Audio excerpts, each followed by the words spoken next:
o nosso breve estudo e hoje nós estudaremos um pouco sobre a quarta petição.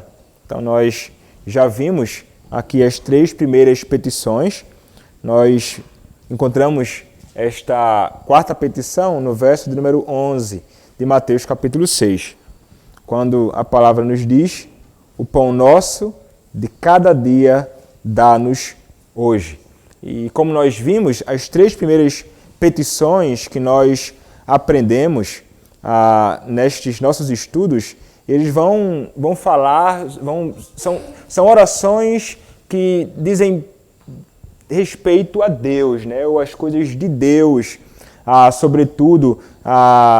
E nós vimos, né, que primeiramente nós temos um prefácio à oração, como nós nos dirigimos ao Senhor, e em seguida há três petições que estão ligadas ao Senhor, à santificação e à glória do nosso Deus, ao reino do Senhor e ao estabelecimento deste reino neste mundo. E como nós vimos no último estudo nosso breve, nós vimos que um dos modos através do qual o reino de Deus ele é estabelecido no mundo é através de fazermos a vontade do Senhor, sujeitando-nos à vontade decretiva dele, ou à vontade dele que nós não conseguimos contemplar com os nossos olhos, e também obedecendo à sua vontade revelada, que nós encontramos na sua palavra.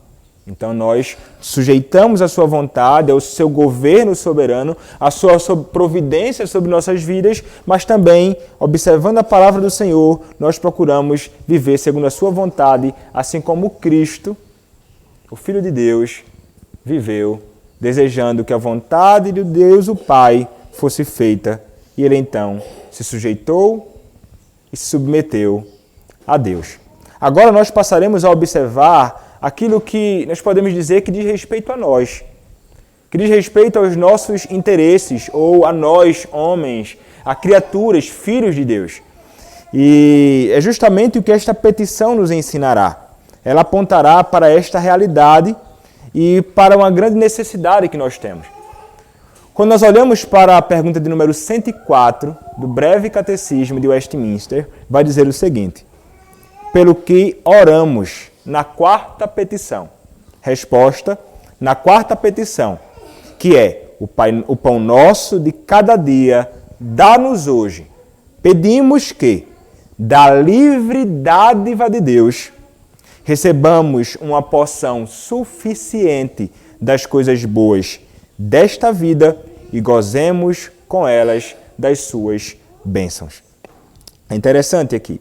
Mas antes de tratarmos de modo breve sobre o que esta oração nos ensina, ou o que nós pedimos nesta oração, é importante que nós tenhamos em mente que não é errado, como algumas pessoas podem até imaginar, pedir a Deus por coisas desta terra. Porque tem alguns, inclusive, que ao tentar interpretar esta oração vão dizer: olha, quando Cristo fala sobre pão nosso de cada dia dá-nos hoje, eles vão dizer que se trata de questões espirituais. Tipo assim, ele está falando sobre o pão espiritual, ele está falando sobre o alimento espiritual. Ele não está falando aqui sobre questões de coisas materiais realmente, palpáveis na nossa vida, mas sim sobre questões espirituais. E a ideia de alguns que pensam assim é como se existisse uma distinção realmente muito grande e que são coisas, talvez até na cabeça de alguns, opostas, ou como se algo fosse melhor ou superior necessariamente que o outro, que eu devo então desconsiderar aquilo que é material ou palpável, porque eu sou aquele que é simplesmente apegado às coisas espirituais e nada além disso. Mas se trata de um grande equívoco. Não é errado pedirmos a Deus por coisas desta terra, como, por exemplo, como o alimento. Errado é pensar que somente o que é bom é o que é espiritual. Não necessariamente. Não há oposição entre essas coisas. O Senhor Deus nos deu as coisas da terra boas para que delas desfrutemos com certeza, como nós veremos um pouco mais à frente aqui, quando tratarmos um pouco mais brevemente sobre esta oração. Mas então, quando nós rogamos ao Senhor, o pão nosso de cada dia dá-nos hoje, nós pedimos que da livre dádiva de Deus, né, Ele nos conceda isto. E por que da livre dádiva de Deus? Né? Porque, vejam, irmãos, nós não merecemos o que nós temos. Nós não merecemos a salvação em Cristo, não merecemos. Recebemos a salvação em Cristo por livre graça de Deus em nossas vidas, porque Deus é bondoso, e nós também não merecemos os benefícios que nós desfrutamos nesta vida das boas dádivas que vêm das mãos paternais de Deus. Eu e você não merecemos. O que o homem merece pelo seu pecado e pelas falhas que cometem é juízo. Esta é a realidade.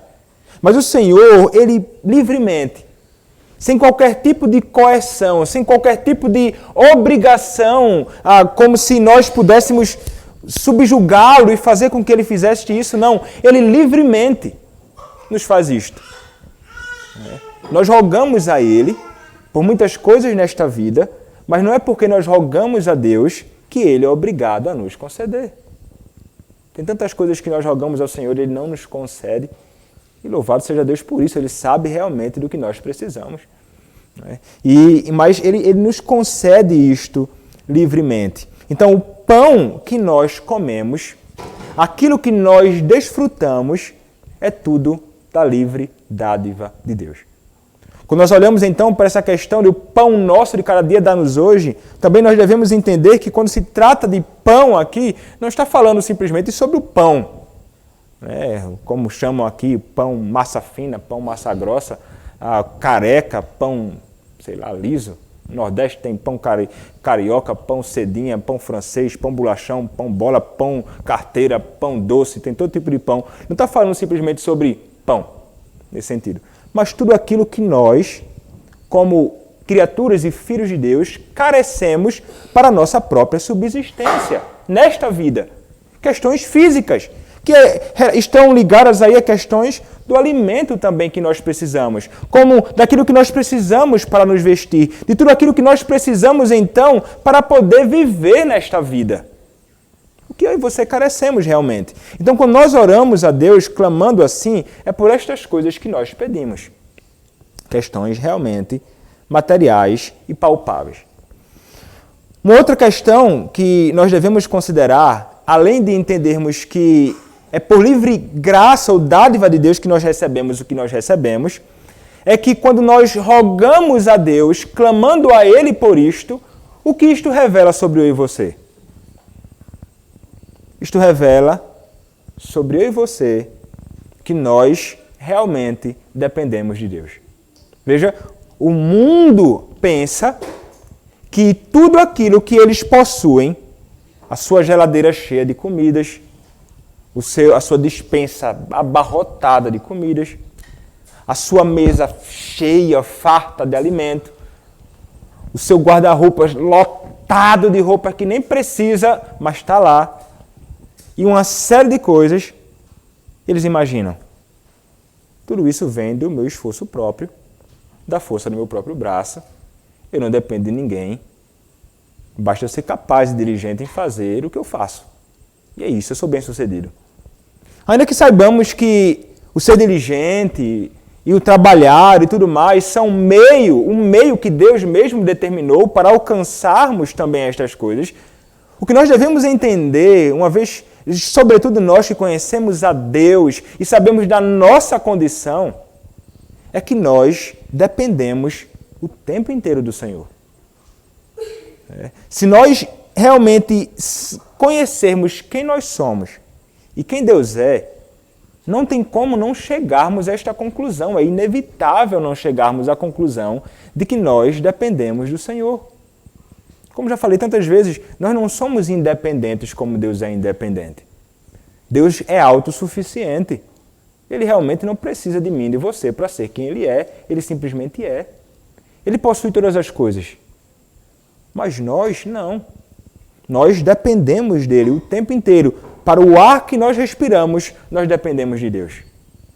E para receber o que nós recebemos como alimento para nutrir o nosso corpo, como roupas para vestir o nosso corpo, como trabalho e tantas coisas que nós desfrutamos aqui nesta vida, nesta terra aqui, que nossos pés conseguem fincar os pés aqui, é porque Deus nos dá. Então, nós não podemos ser como os ímpios, que imaginam que tudo possuem porque são muito capazes. O que possuímos, muito ou pouco, vem das mãos paternais de um Deus que cuida paternalmente daqueles que são os seus filhos. Então, é maravilhoso nós entendermos isto e como é maravilhoso nós dependermos do Senhor. Tem muitas pessoas que gostam de viver dependentes de muitas coisas aí, né? Muitos gostam de viver dependentes do Estado. Né? Tudo que o Estado quer beber do Estado. Eu não quero trabalhar, eu quero benefício, eu quero depender. É o tipo de dependência que não é correta. Mas depender de Deus, o nosso Senhor, que não é o Estado, o nosso Senhor, mas Deus, isto é o que nós somos chamados realmente, diariamente, a fazer.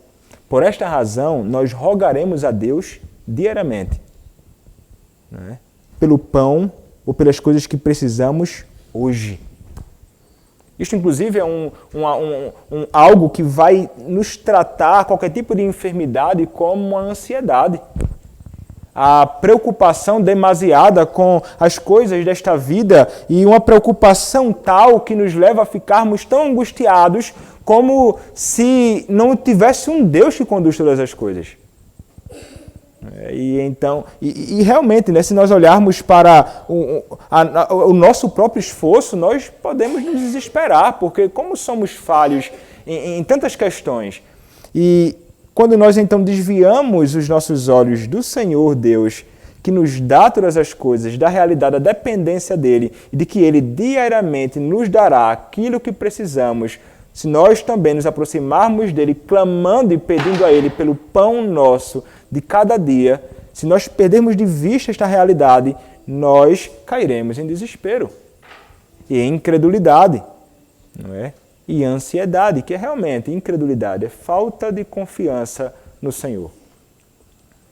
Então, orar isto vai regular o nosso coração. E veja, eu não estou dizendo para você todo dia usar esta mesma palavra aqui. Pão nosso de cada dia me dá hoje, Senhor. Você pode se utilizar da estrutura desta oração. É isto. E nós então clamaremos ao Senhor na dependência dele.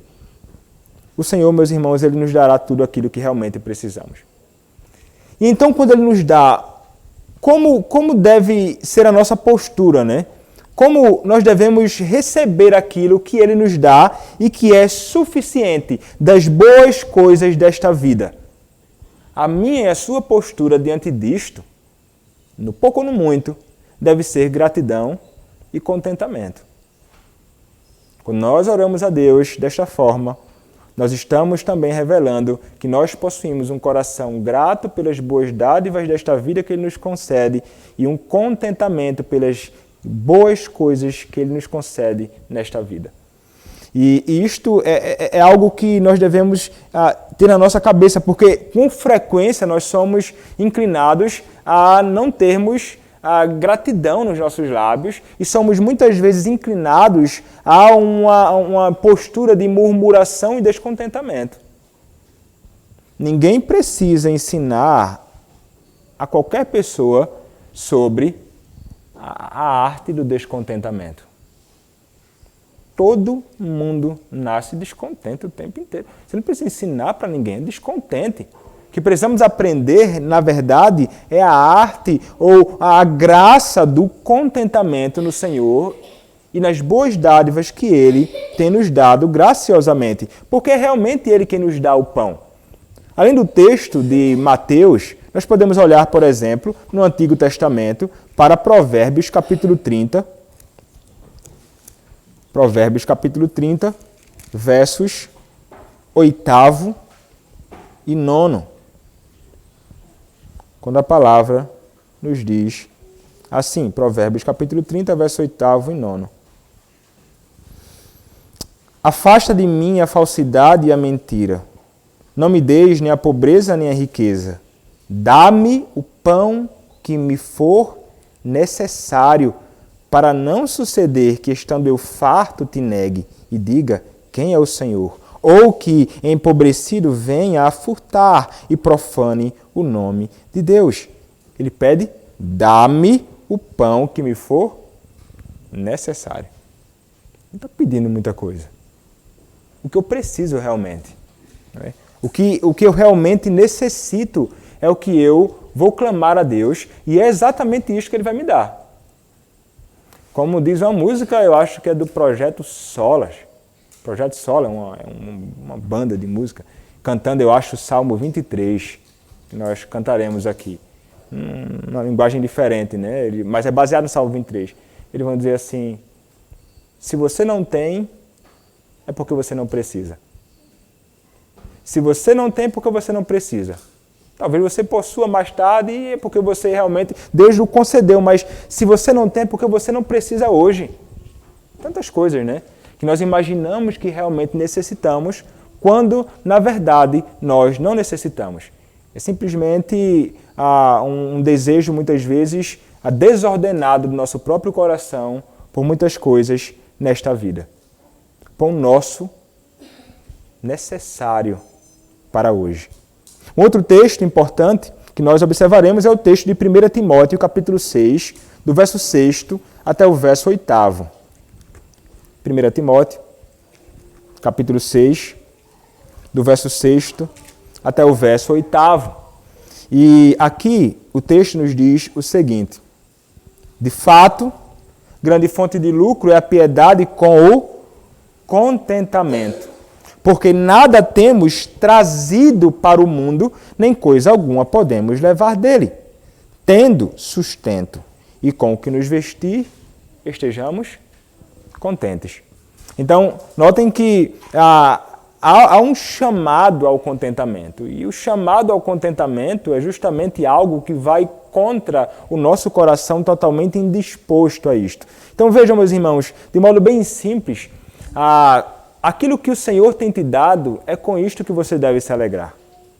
E veja, o contentamento, né, ou a oposição a uma vida de descontentamento não é um chamado, como muitas pessoas podem imaginar, à preguiça e à negligência. Porque tem gente que pode pensar assim: eu estou numa condição muito difícil, o Senhor me chama a ser contente com o que eu possuo, portanto, eu não vou tentar melhorar, ou me esforçar, ou trabalhar mais diligentemente, ou estudar mais adequadamente, ou organizar melhor os meus negócios, porque, afinal de contas, o Senhor me disse que eu devo ser contente. Porque isso pode ser simplesmente, para muitos, um pretexto supostamente piedoso para uma vida de negligência e irresponsabilidade. Então, um homem no seu lar, sabendo de necessidades que há, o filho realmente passando por uma necessidade muito grande de alimento e tantas coisas, as filhas ou a esposa, ou tantas necessidades outras, e ele diz assim: não, mas eu sou espiritual demais. A Bíblia me chama a ser contente. E eu não devo me esforçar para procurar mudar estas questões. Não há uma contradição entre essas coisas. Mas nós não podemos ter um espírito de alguém que vive o tempo inteiro murmurando pelo pouco que tem, mas que é necessário que o Senhor nos dá. Então, nós devemos realmente entrar na escola do contentamento, como o apóstolo Paulo nos ensina em Filipenses capítulo 4. Ele aprendeu a ser contente em toda e qualquer situação. Nos momentos em que ele estava exaltado, nos momentos que ele for humilhado, ele aprendeu a ser contente. E ele vai dizer, né? Em quem ele é contente? Ele vai dizer assim: olha, todas as coisas posso naquele que me fortalece. Todas as coisas, ele vai dizer, tudo posso naquele que me fortalece. É interessante. Veja, é isto que nós precisamos realmente. Não é como algumas pessoas colocam, se utilizando esse texto, imaginando que é texto que pode ser utilizado para você alcançar tudo que você deseja nesta vida. Eu desejo ser milionário. Aí alguém diz assim: não, mas você não vai ser milionário. Aí o camarada pega esse texto e lança. Está aqui minha cartada. Tudo posso naquele que me fortalece. Não, o texto não está falando sobre Tudo você pode alcançar naquele que te fortalece. O texto está dizendo que você tudo pode suportar naquele que te fortalece. A ausência de coisas na sua casa, na sua vida, no seu alimento, nas suas vestes, na sua acomodação no seu lar, em tudo você pode suportar, porque aquele que te fortalece é o Senhor. É exatamente isto que o apóstolo Paulo está nos ensinando. E uma vez então que nós recebemos as boas dádivas do Senhor, gratidão e contentamento, o que é que nós faremos então? Daquilo que Ele nos dá, repito, muito ou pouco, nós devemos então gozar dessas bênçãos, nos alegrar, desfrutar realmente. Então, se o Senhor nos deu bens, riqueza, coisas boas para desfrutar nesta vida, nós devemos desfrutar. E desfrutar de todas elas, com muita alegria, tendo sempre em vista a glória de Deus nisto. Comando ou bebendo, Paulo vai dizer, que comais que bebais, façais tudo para a glória de Deus. Não é pecado nos deleitarmos nas boas dádivas que o Senhor nos concede. Devemos fazer isto e fazer isto com muita alegria, porque são bênçãos que Deus nos dá para desfrutarmos aqui, tendo em vista a glória do seu nome. E é isto que nós oramos aqui na quarta petição, de modo bem breve explicado. Então, meus irmãos, nós faremos